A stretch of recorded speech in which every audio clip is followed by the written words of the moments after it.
Hello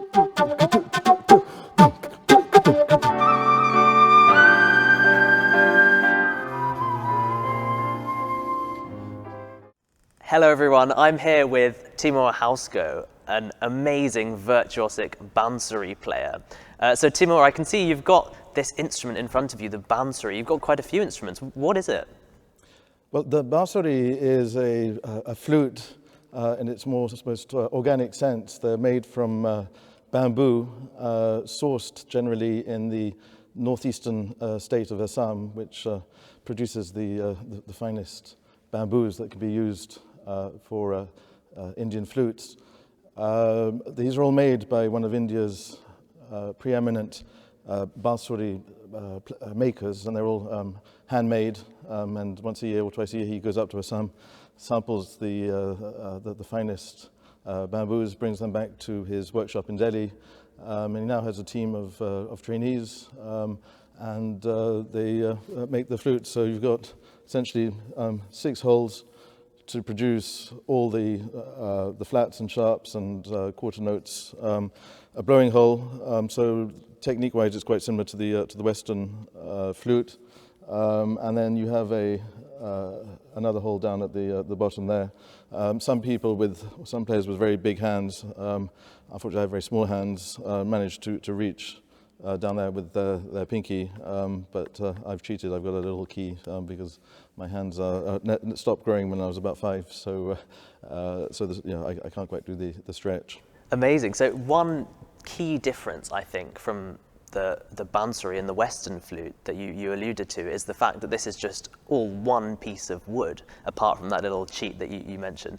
Does that alter the sound compared to the metallic Western flute? Well, it has obviously slightly more earthy sound to the Western flute, and especially you've got the big deep flutes that do produce a very kind of deep, haunting sound, whereas the small little flutes project a much brighter, higher pitched sound. So I have a whole range of flutes in different keys. Part of that is that it becomes easier to transpose, but also for certain pieces you might want to have a lighter, brighter feel, and for other pieces you might want to have a deeper feel.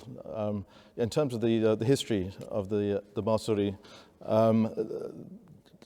the flute was the preserve of folk music and temple music until the beginning of the 20th century, when the late Pannalal Ghosh, who's certainly the first and possibly still the best Bansuri player of all time, thought, well, how about bringing in a much larger flute and bringing the North Indian classical tradition called Hindustani music onto the Bansuri, and he was the one who basically adapted the Bansuri to become an instrument in its own right in the classical sphere of North Indian music.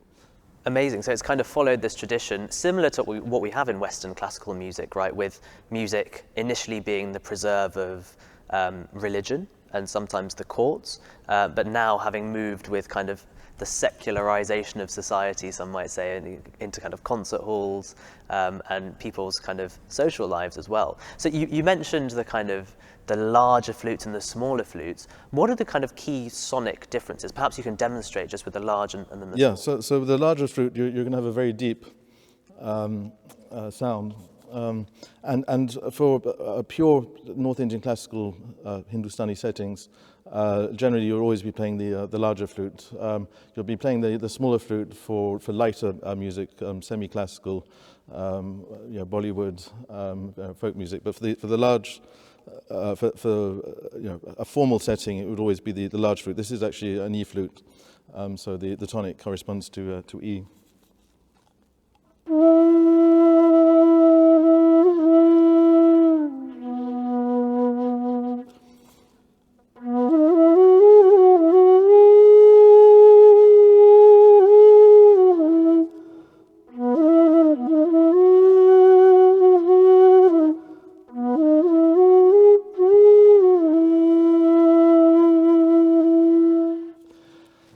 And if I were to play that on a small flute, which is, let's take a C flute,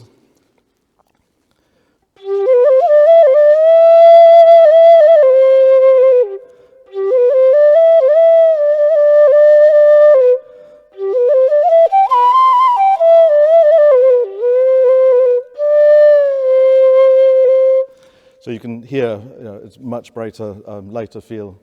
But in terms of the spirituality of Hindustani music, the deep flute gives a much deeper sense of spirituality, of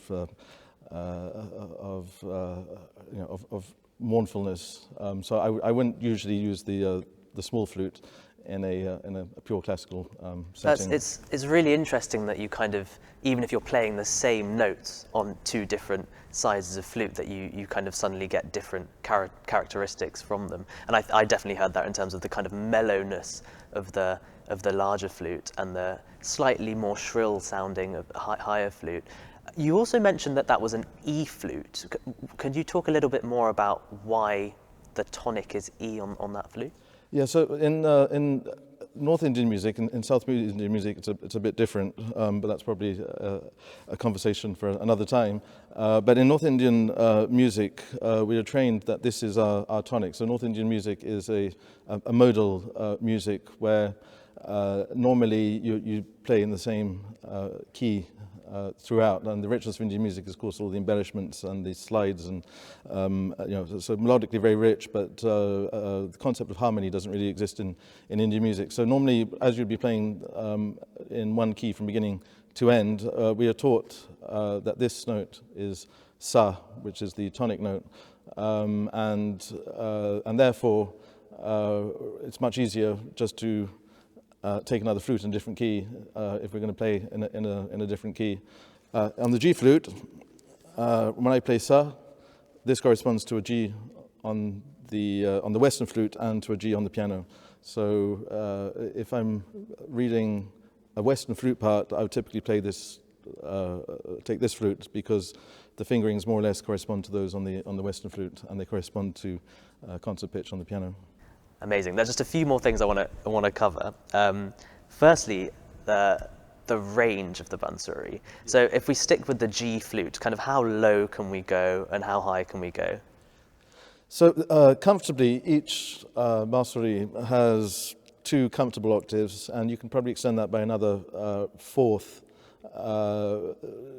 using, I wouldn't exactly call them fake fingerings, but using fingerings that produce the required result, but they're not formal fingerings. So as I mentioned earlier, if we say G is the tonic, you can then go down to the D, even the C sharp. So you could even go, by bending in, you can go a bit lower than that. And then going up,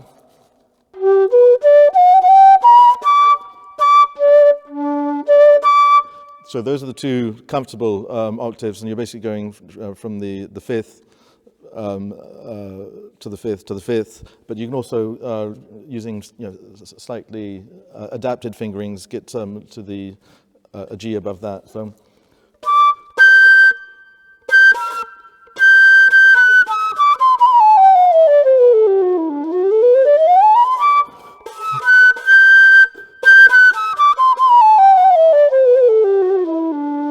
But generally, one wouldn't play in that top octave unless one really needed to, because it does start to sound a little bit shrill.